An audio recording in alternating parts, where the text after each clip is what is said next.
kan arziki ta guje ni, matata ta guje ni.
Alhamdulillah, kwantar da hankalin tunda an fara samun canjin yanayin jikin nata.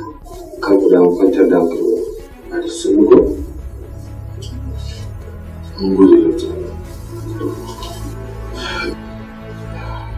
Inna lillahi wa inna ilaihi raji'un. Allah ya ji kan Umar da Abba. Allah ya gafarta musu.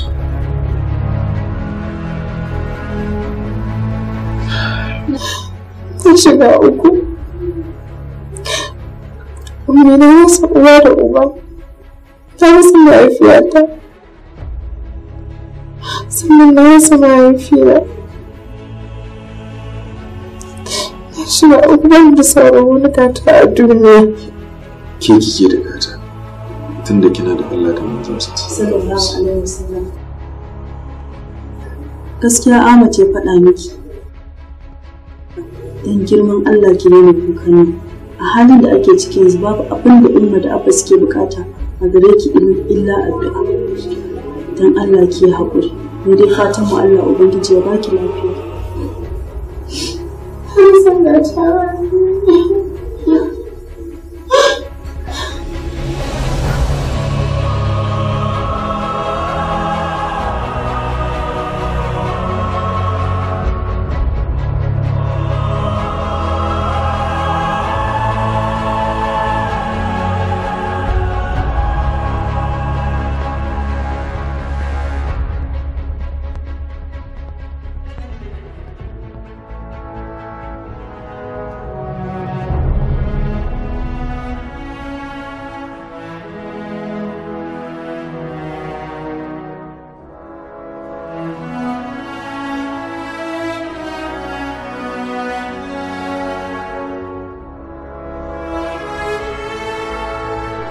Yanzu tafiya za ki bani.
Gaskiya na tausaya ma yarinyar nan.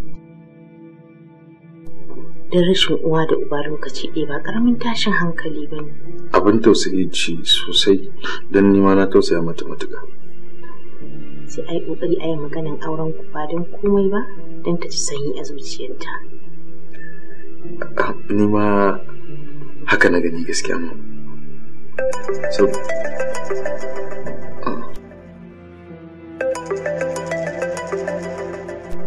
kin gani Fatima ke kira na, kuma yanzu ya kamata a ce tana cikin jirgi. Daga mana. Hello?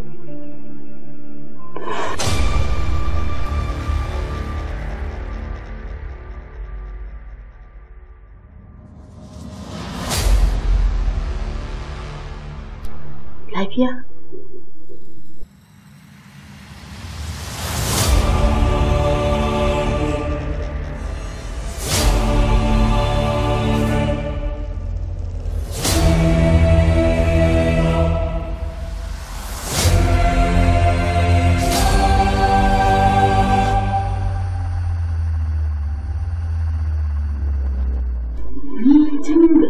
Kun yi wanka ga shi an ci abinci an gama kuma ba kamar bayanin komai ba. Mami, maganar gaskiya tafiyan nan babu ita a yau. Dalili ko shi ne wallahi ta yadda bizanta. Kuma duk inda ya kamata a ce mun duba hanya ko ɗaki da ba mu gani ba. Kuma kin san dole ne sai ta yi sabon visa, to ba a yin shi cikin lokaci ne sai an ɗauki lokaci, shi ne damuwar. Allah ya sa hakan shi ya fi alkhairi. Yanzu ni abin da nake so da ke Fatima, ki je ki kwaso kayanki daga hostel, ki dawo nan gidanmu da zama. Na gode mami, Allah ya saka da alkhairi. Amin ya Allah. Ahmad, hankali kuma za a nemo dangin iyayenta daga can ganin ko da mutum biyu ne. Su zo sai a ɗaura muku aure.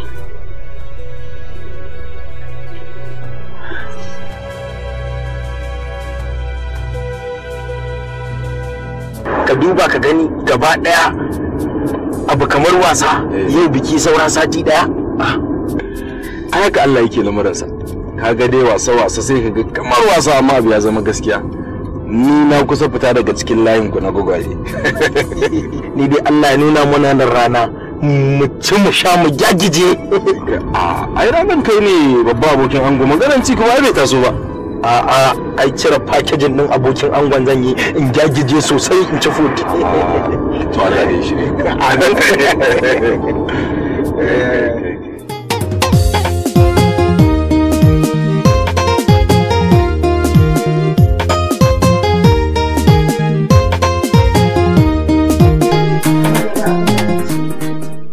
Allah ya saka da alkhairi, Allah ya sake a gidan aljanna.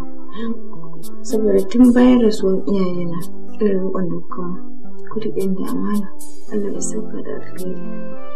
Haba Fati, kar ki manta ke fa matar ɗana ne wanda na haife shi ɗaya tilo.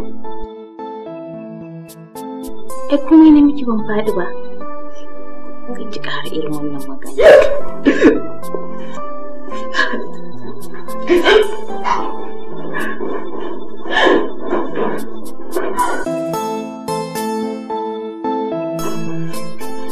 Assalamu alaikum. Wa alaikum assalam. Mom, ki kadai ne a falon? Allah ya yi. Ya aika. Ya kalau. Ce ke kadai ne a falon, kana ce bari ne ko dai ka. Ai muna zaune da nan gida ta amna hira. Sai amai ya yunkuro mata. Amai kuma? To ya asibiti kamata a ce an kai ta ba a zauna haka ta ɗaki ba. Amin alheri ne. Asibiti dai kamata a kai ta mun bari in ji.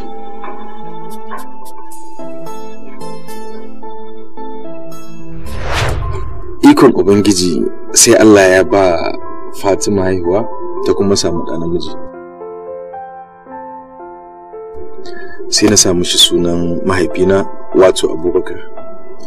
amma sai muna mai alkunya muna kiransa da Amir.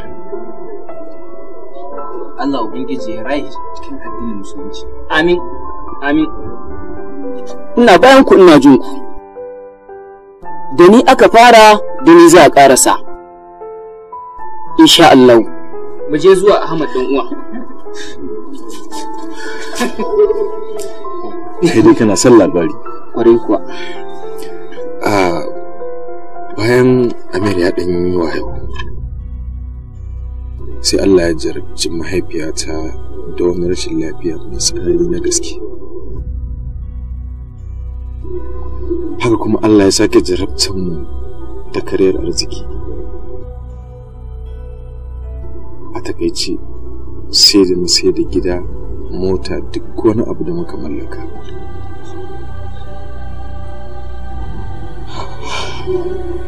Daga bisani. Haba mijina, tun arzu kana tsaya kana sai zirga zirga kake ka kasa yara ka kasa tsaye.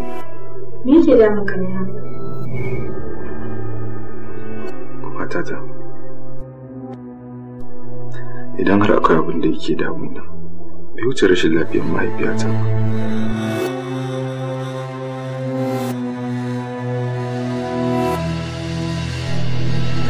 Na sai dukkan kaddarorina, amma har yanzu ba ta samu lafiya ba.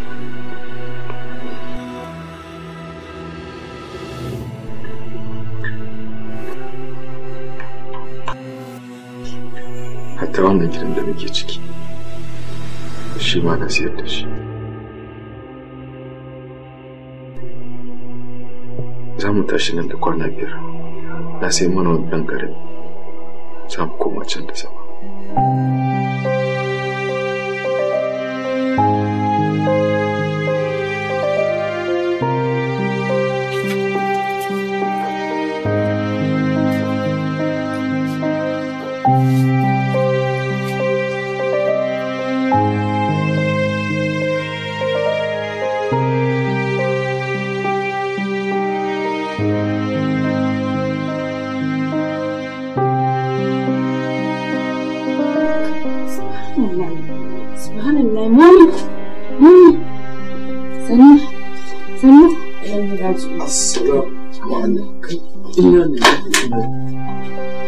Me yasa mita? Amma kawai na zan samu kana yi. Tun yaushe ta fara? Tun ɗazu ta fara aman nan wallahi. To Amir ba? Yana su amma wannan shi kuma zai ɗaukar sa. Bari in je in samu mota a kai ta asibiti. To shi ke. Sani.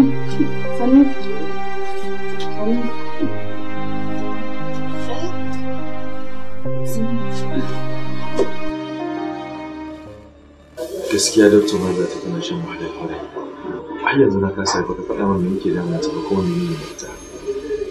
I'm very sorry Ahmad. Ba abin da ba za mu iya yi ba nan. We can do everything possible mu ci ciran mahaifiyarka. But matsalar ɗaya ce, ba mu da gado yanzu. Kuma abin da muka fuskanta daga bincikenmu, kamar yadda ka gani mahaifiyarka tana ɗauke da kansar jini. Ma'ana blood cancer. Inna lillahi wa inna ilaihi raji'un. Biye ma, wannan ba wani abu bane. In har za mu samu abin da muke bukata. Me kuke bukata, Dr. A yanzu dai ba mu da gado a asibiti, amma za mu iya yin komai don mu cicciranta.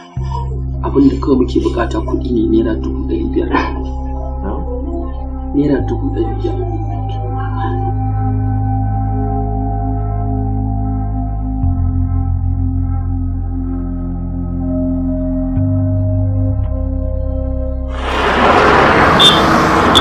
Haba Ahmad, sarka ta fi gace ta gold fa. Sarkar nake nufi. Wacce mommy ta baki gift kafin auren bokin manta.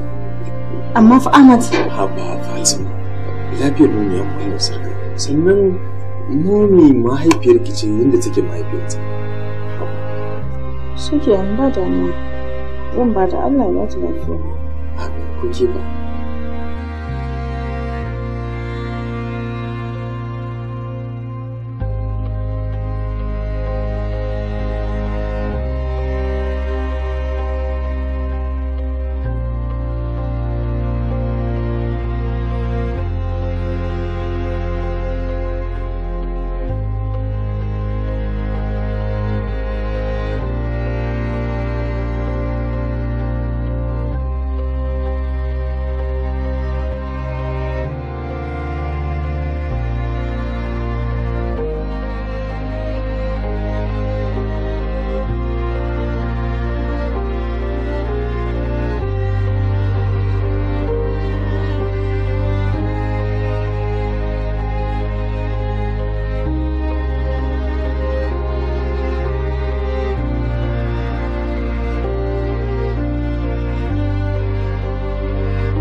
Allah ya isa.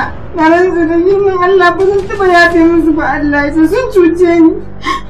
Na rantsa da Allah sun cuce ni. Kadara kowane nake da ita na ɗauka na baka. Bisa billahi. Ka daga ce kuma sun tare ka hanya sun kwace min sarka kenan guda ɗaya da na mallaka. Wallahi sun cuce ni gaskiya Allah ya isa ba zan yafe ba.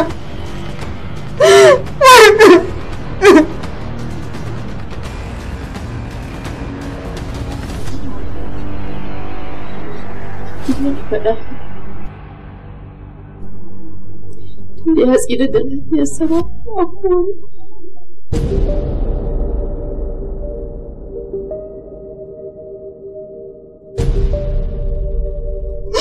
Wallahi na shiga wallahi shi kenan ya rage mu.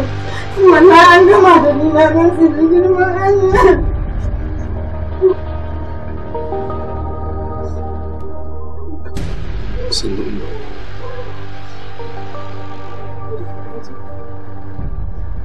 Ba komai, ni na san kaddara ce, kuma insha Allah Allah zai kawo mana sauki.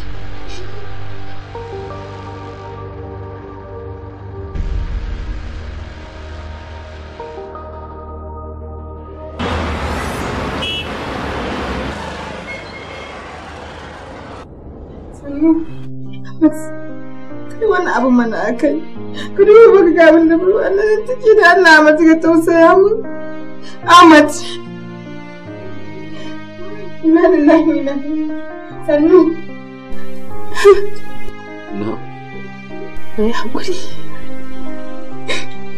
Mutum da haka ne. Na saka rai tuna amana. Mafiya ce. Ya Muhammad Rasulullah sallallahu alaihi Ahmad.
Haba, matar Ahmad, me hakan ke nufi?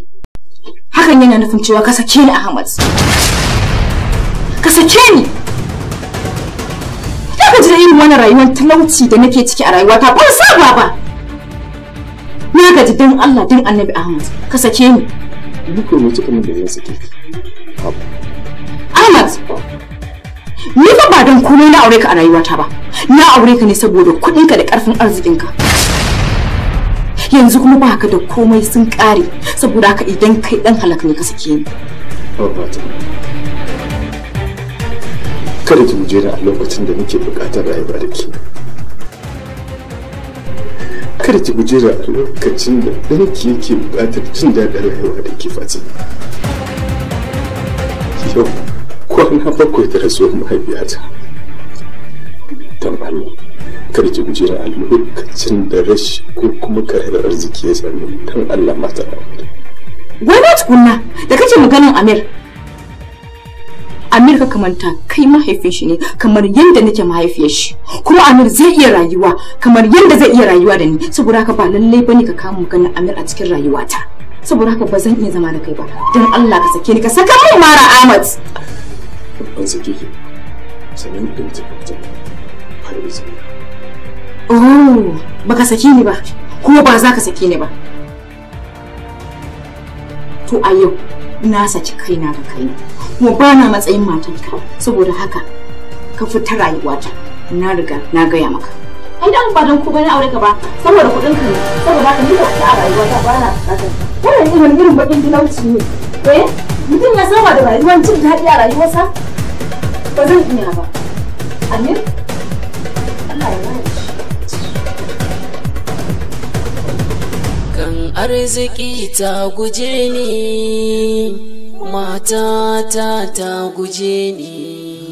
Shi arziki nufi na Allah, akan shi matata ta guje ni. Na gaji da irin wannan rayuwar talauci da nake ciki a rayuwata, ban saba ba. Na gaji dan Allah dan Annabi Ahmad ka sake ni. Ni fa ba dan komai na aure ka a rayuwata ba. Na aure ka ne saboda kuɗinka da ƙarfin arzikinka. Yanzu kuma ba ka da komai sun ƙare, saboda haka idan kai dan halak ne ka sake ni. Ai dan ba dan komai na aure ka ba, saboda kuɗinka ne. Saboda haka ni ka fita a rayuwata ba na buƙata. Wannan irin bakin talauci ne. Mutum ya saba da rayuwar jin daɗi a rayuwarsa? Ba zan iya ba. Amir? Allah ya bani shi. Soyayya na da daɗi, rabuwa ciki babu daɗi. Yayin tabo a zuciya, matata ta guje ni. Shi arziki nufi na Allah, haka ma rashi daga Allah. Abuka abubuwa, mata ta zama sannadina.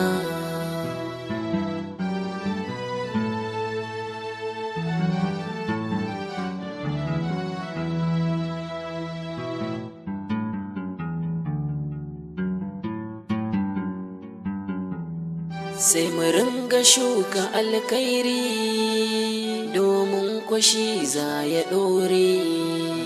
Wata rana sai labari, yau kar mu zama masu sharri.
da raina sani wataran zan gani.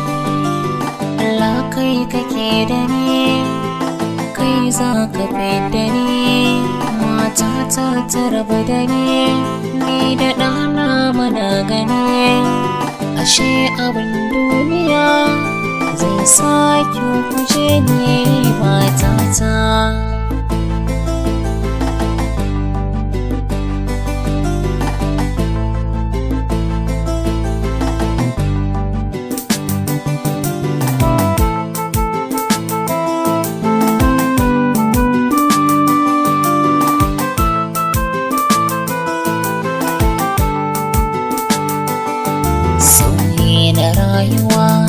Jarabta daga Allah na mai yau da gobe sharan hawayen da ke idona. Ga kyautar kanan da ka bani Allah yana hannuna. Ka kula da ni da ɗana ya masani dukkanin cuta Allah kai ke magani. Matata ta guje ni sanadin rashin dukiya.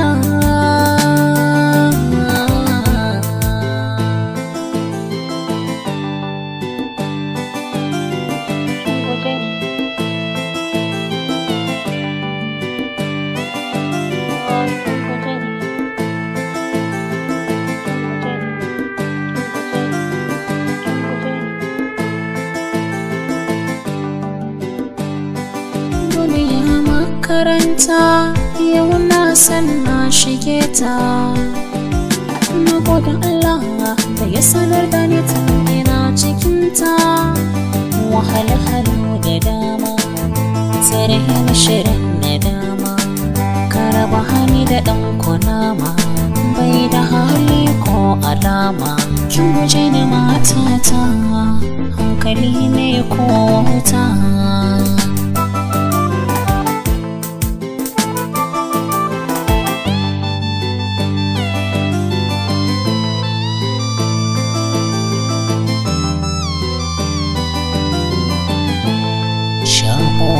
Masoyi daɗi a koda yaushe kuna zumuɗi.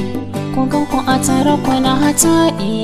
Soyayya take muku daɗi ɗauke take da tarin sirri. Sai dai mu roƙi alkhairi wurin Allah mai ya share. Amma ita soyayya wata ran gaibi ce. Kai, inna lillahi wa inna ilaihi raji'un. Fatima kin guje ni, kin bar ni cikin takaici. Fatima kin guje ni, kin bar ni cikin nadamar haɗuwa da ke. Tabbas gashi na gama makaranta ban samu aikin yi ba. Barin garin nan ya kama ni dole. Zan koma garin Kaduna ko zan samu ilimi. Halin da mata zazzabi ta bar ni tare da ɗana Allah.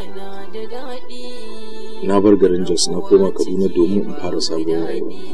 Cikin ikon Allah ne Allah ya haɗa ni da wasu bayan Allah wanda har suka bani mutunci lokacin da bar sabi.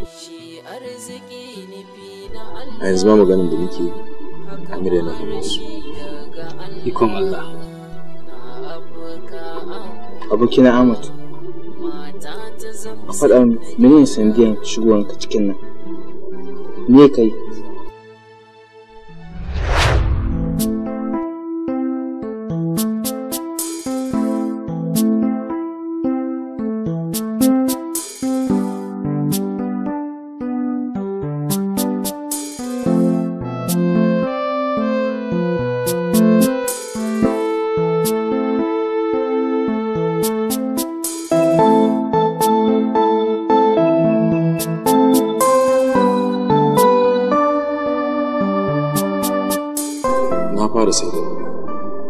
Sai wani bawan Allah ya kira ni dan niyan zai sai ruwa.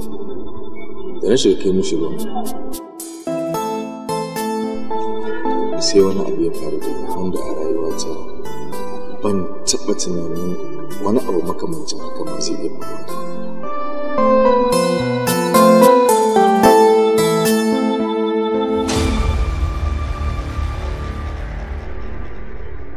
wannan wani sabon salo ne haka? Ashe kai mugu ne? Azzalimi ne? Manci amana?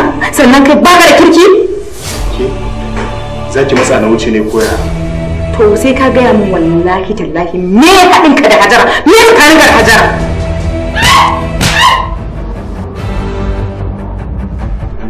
To idan baki matsa na wuce ba, wannan ba komai namiji ba. Na rantse da Allah, wallahi sai kai da ka sani marina kai a wannan fuskar, sai kai da ka sani wallahi. Ban taba da na sani ba, kuma ba zan yi a rayuwata ba.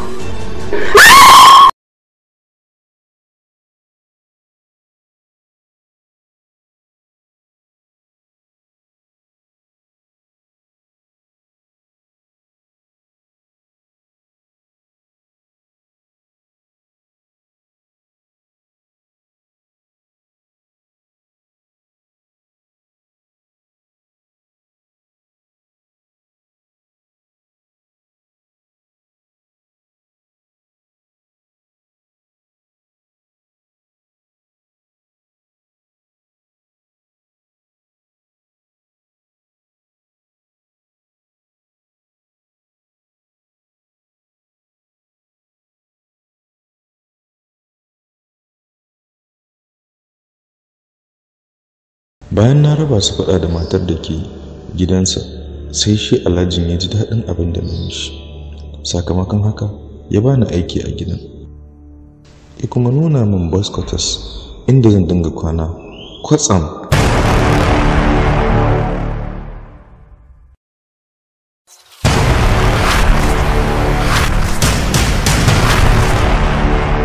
ba wai na zo gurin ka dan in baka hakuri ko kuma gudun kar wani abu ya je zo bane. A'a, na zo gurin ka ne ina umartar ka da ka sake ni. ba zan sake ki ba, kamar yadda na faɗa miki a baya. Ina so ki gaya wa mijinki matsayina a wurinki. Idan har baki haka ba, ni kuma na yi alƙawarin zan fallasa ki in tona miki asiri. Na baki daga yanzu zuwa gobe da safe.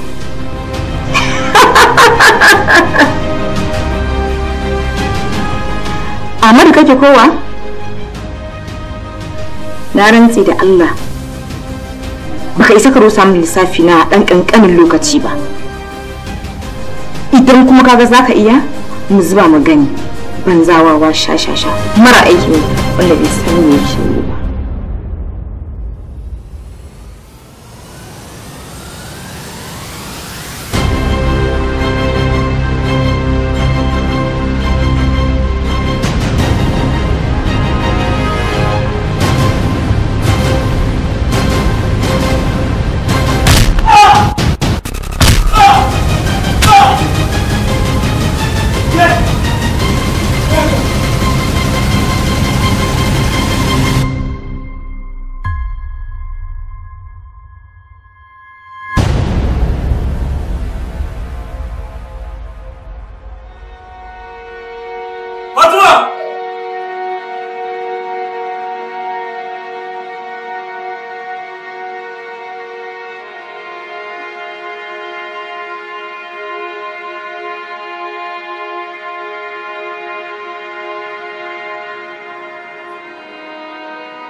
Wannan shi ne halin da na shiga.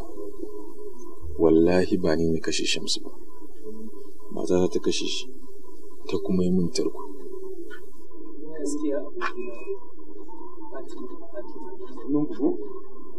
Ba wani abu bane, ta yi wa kanta ne ai.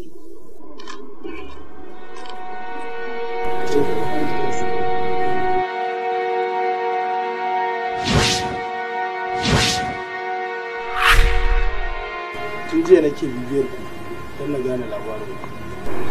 Ni ba gan da ruwa. shigo wannan waje ne gane wanda aka yanke musu hukunci waɗanda ba su da laifi a taimake su. Ba da farin ciki sanarin ku da cewa wasu sun fi za a tuba shi.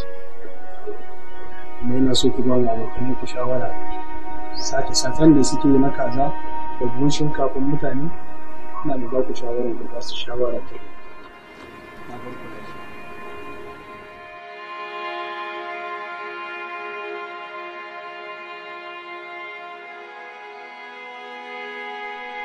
Ina bai mu ba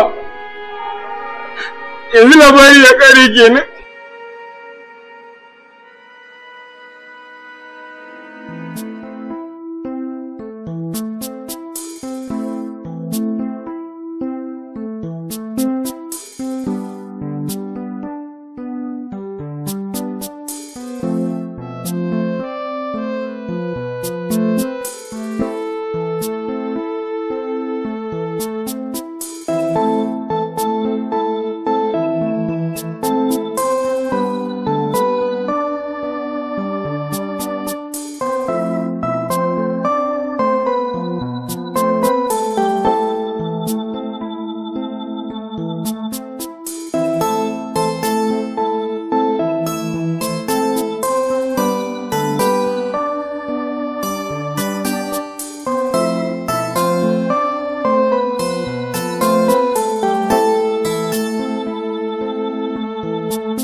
A yau ne kotu ta sallama Ahmad Shehu wanda aka yanke masa hukuncin ɗaurin rai da rai sakamakon kama shi da laifin kisa da aka yi. Jami'an tsaro sun gano cewa ba shi aikata wannan ta'asa ba. Sakamakon haka kotu ta sallame shi tare da wasu ma da aka tsare a gidan yarin. Amma jami'an tsaro sun yi bincike akan tsohuwar matarsa domin gano inda take ba su same ta ba. Ma'ana ta gudu.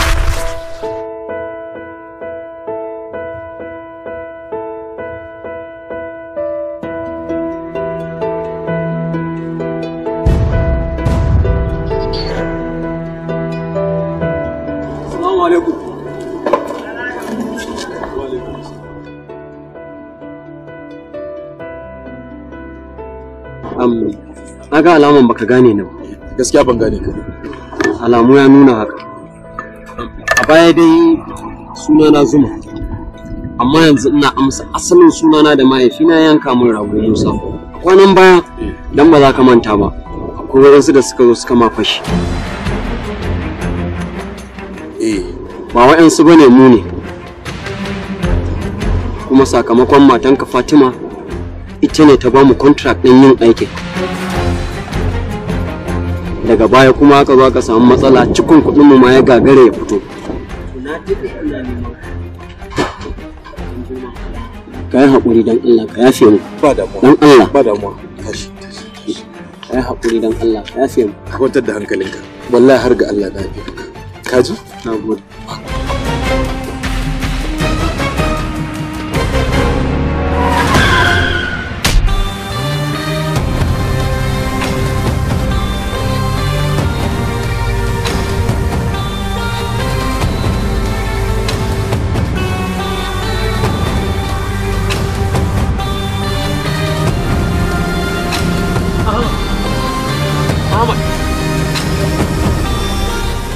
Ahmed, na samu likita ya ce nan da an jima kaɗan za a sallame ka, saboda haka ina ƙara baka haƙuri. Abin ya faru ba wai deliberately wani haka Allah ya aiko. Babu da ai kaga abin ba, it's not that serious, so ya zo da sauki. Ahmad, kamar shekara biyu ina ta neman ka, ban iya ganin ka ba cikin yadda Allah, sai a wannan lokacin a Kaduna. Alhaji kuma ne? Allah zai sa lafiya. Wallahi wato ba wani abu bane illa lokacin da nake fama da talauci, ba ni da yadda zan yi. Na je kasuwa na same ka na gaya maka cewa ga matata tana cikin naƙuda za ta aihu, ba ni da kuɗin da zan biya mata kuɗin asibiti. Ka ce zo gida in same ka, na je ka bani 500,000. Da wannan 500,000 da ka bani nake ta juyawa, yau na kai mallakin ina da kamfani guda biyu nawa, kuma kuma ina cikin rufin asiri. Saboda haka karka ce na biya ka, a'a illa ina so kamar yadda kai min alheri san baka naira miliyan 5 dan kai ma ka samu abin da za ka dinga yi bisa ga abin da kai min a baya. Na gode, Allah ya kare zumunci. Amma Allah ya irin ba ku ne. Na gode sosai. Allah ya san ku. Rana da kai ku. Da Allah ya saka mu da bari da ku ce a motar kan ku shi. Ina bari da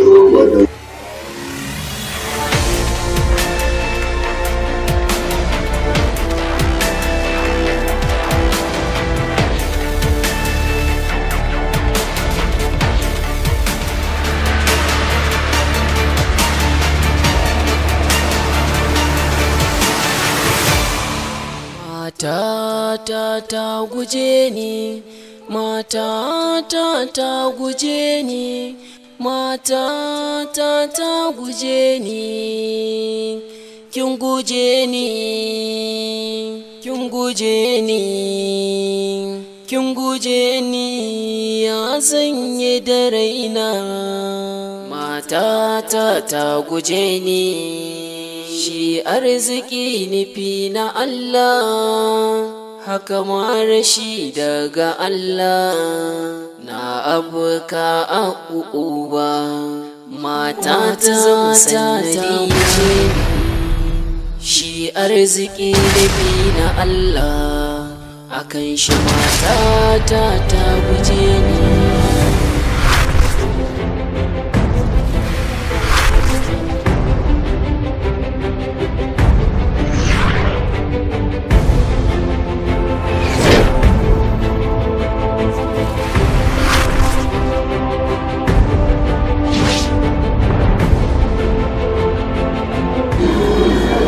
Fatima, ashe za ka dawo duniya ta? Uban yayana. Ban taɓa zaton zan iya ganin ka a rayuwa na irin wannan yanayin da nake ciki ba. Haka duniyar taki ta maida ki.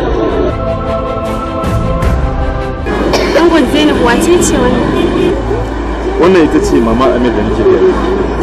Inna lillahi wa inna ilaihi raji'un. Fatima, haka rayuwa ya dawo da ke?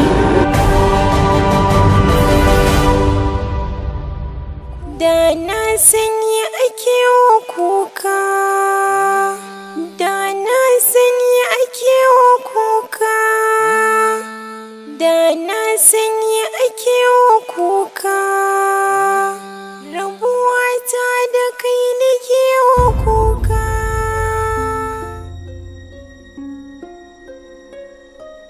Fatima, kin guje ni a lokacin da nake bukatar ki. Kin guje ni a lokacin da Amir yake bukatar jin mahaifiyarsa. Kin guje ni a lokacin da mahaifiyata ta rasa rayuwarta. Kin guje ni a lokacin da karayar arziki ya same ni. Sai yanzu ni za ki zo ki ce ni kar in guje ki. Fatima,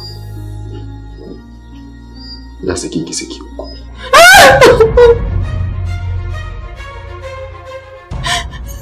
Na karka mun haka. Kai haƙuri ka taimaka mu. Karka manta. Akwai ɗa a tsakanina ni da kai. Ko dan Amir. Ka taimaka mu. Karka guje ni. Karka guje ni a lokacin da nake buƙatar ka. Karka guje ni a lokacin da za ka min amfani a rayuwata. Aikin gama ya riga ya gama, Fatima. Sai dai ina baki shawara da ke da mai halin irin naki da ku gyara. Fatima, ni ba mutum da bane. Abin da na tabbatar zan iya miki shi ne na ɗauki nauyin cinki, rashin lafiyarki da duk wani abu da kike bukata. amma na yi miki katangan karfe da gidana, na yi miki katangan karfe da iyalai na gaba ɗaya.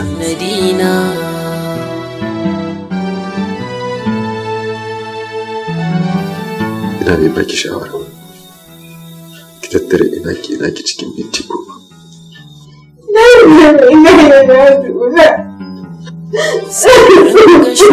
alkairi domin kwashi ya ɗore, wata rana sai labari yau kar mu zama masu shiri, sai mu zama masu alkairi, wata rana zai manna rana.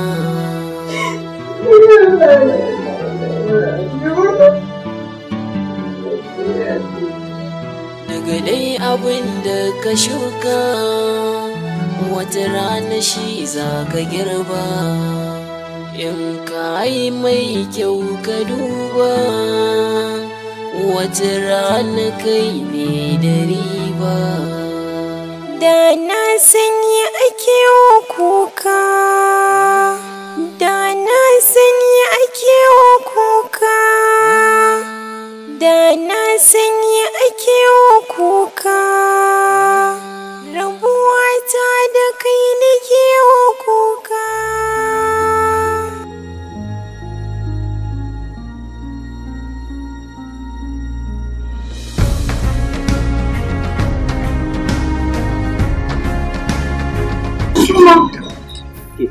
Karki ƙara ce mun zuma. Sunana na gaskiya ne yanka da mahaifina yanka mun rago Musa. Suna ce mun zuma ya ce wani arni. Karki ƙara gaya mun wannan suna. Gidan Ahmad Shehu mutum adadi mai mutunci mai kima mai sanin ya kamata ya taimakon na ƙasa da shi mai girmama mutane. Kuma bari ki in gaya min. Duk abubuwan da ya faru tsakanin mu da ni da ke da satan kuɗi da kika sa muka je muka mai fashi da komai da makircin da kika shirya sai da na je na gaya mai kuma yadda na durƙusa har ƙasa na roƙe shi afuwa na ce ya yafe mu kuma ya yafe mu na haka sarki tsara mun wani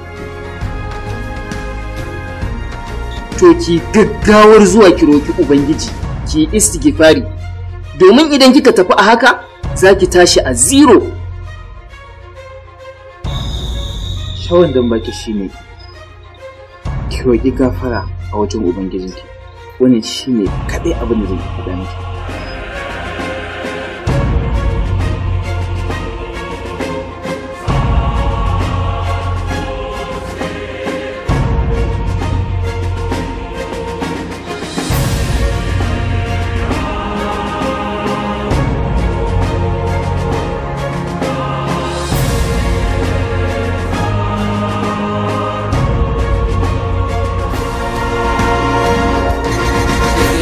Abin da ka shuka wata rana shi za ka girba, in ka yi mai kyau ka duba wata rana kai ne da riba.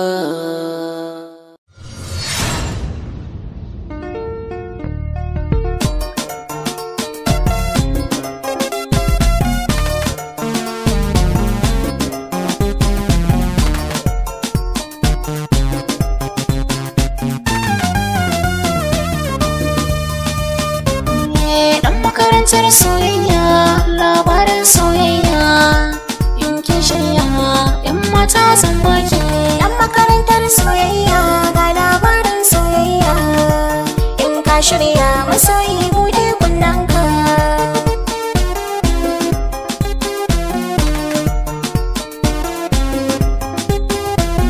Kin san kullum soyayyar ki a zuci tana da girma, littattafan ki na soyayya na aje su a gefen dama. Jarabawa za na shige don na san ban shan fama, ya zan yi tun da ina son ki, hakan ya saka na shigo makarantar ki. Karatun za na karanta baraki sai dai karin shauki.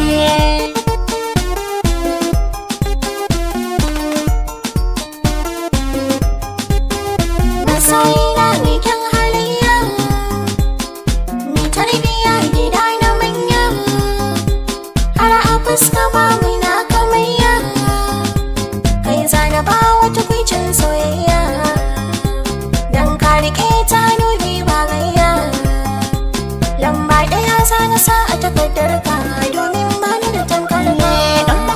soyayya, labarin soyayya. In kin shirya, 'yan mata zan baki.